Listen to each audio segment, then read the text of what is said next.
नमस्कार, city post में आपका स्वागत है। मैं हूं श्रीकांत प्रत्युष। आपको पता है कि आज जनवरी महीने का आखिरी दिन है और 1 फरवरी को रेल बजट पेश होना है, तो देश की नज़र रेल बजट पर है। और सूत्रों के अनुसार इस बार रेल बजट में लंबी दूरी की यात्रा को आरामदायक बनाने और चुनावी राज्यों में मेट्रो सिटी के साथ साथ पूर्वोत्तर को रेलवे नेटवर्क से जोड़ने पर जोर दिया जाएगा। केंद्रीय वित्त मंत्री निर्मला सीतारमण 1 फरवरी को अपना चौथा रेल बजट पेश करेंगी। इस बार रेलवे बजट में बढ़ोतरी करने जा रहा है। बजट तो अब पहले अलग अलग पेश होता था, रेलवे का और आम बजट, लेकिन अब तो कंबाइंड पेश होता है। अब तो रेल मंत्री नहीं बल्कि वित्त मंत्री ही दोनों बजट पेश करेंगी, तो सबकी नज़र टिकी हुई है उनके बजट पर। रेलवे को पिछले 1 साल में 26,338 करोड़ रुपए का घाटा भी हुआ है, जबकि पिछले साल केंद्र सरकार ने रेलवे के लिए रिकॉर्ड 1,10,055 करोड़ रुपए का आवंटन किया था। 5 राज्यों के चुनाव से पहले पेश हो रहा है ये बजट, इसलिए केंद्र सरकार आम यात्रियों से जुड़ी नई रेल सुविधाओं का ऐलान कर सकती है।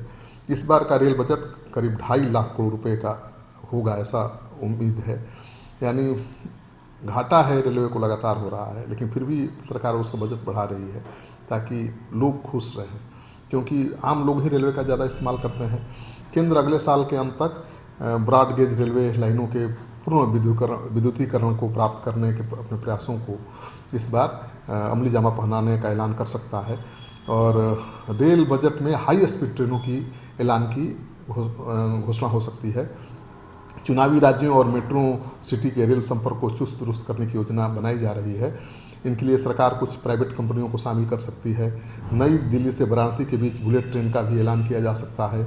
अहमदाबाद से मुंबई के बीच पहली बुलेट ट्रेन का काम पहले से चल रहा है। दिल्ली हावड़ा रूट पर बुलेट ट्रेन चलाने की घोषणा संभव है। तो बनारस बहुत खास है, क्योंकि पीएम मोदी का संसदीय क्षेत्र है, तो वहाँ से दिल्ली के लिए भी बुलेट ट्रेन चल सकती है। तो बनारस के लोगों के लिए बड़ी खबर है, पूर्वांचल के लोगों के लिए बड़ी खबर है, क्योंकि बनारस एक तरह से राजधानी है, सांस्कृतिक राजधानी है पूर्वांचल के लोगों के लिए, और उसे राजधानी बनाने की मांग भी उठती रही है। तो अब बनारस से जब बुलेट ट्रेन चलेगी दिल्ली के लिए, तो उनके लिए बहुत बड़ी सुविधा मिल जाएगी।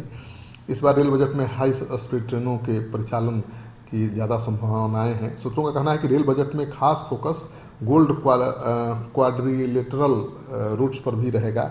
इस रूट्स पर 180 से 200 किलोमीटर प्रति घंटे की रफ्तार से दौड़ने वाली सेमी हाई स्पीड ट्रेन चलाने का ऐलान हो सकता है। और दिल्ली हावड़ा रूट पर बुलेट ट्रेन चलाने की घोषणा भी संभव है।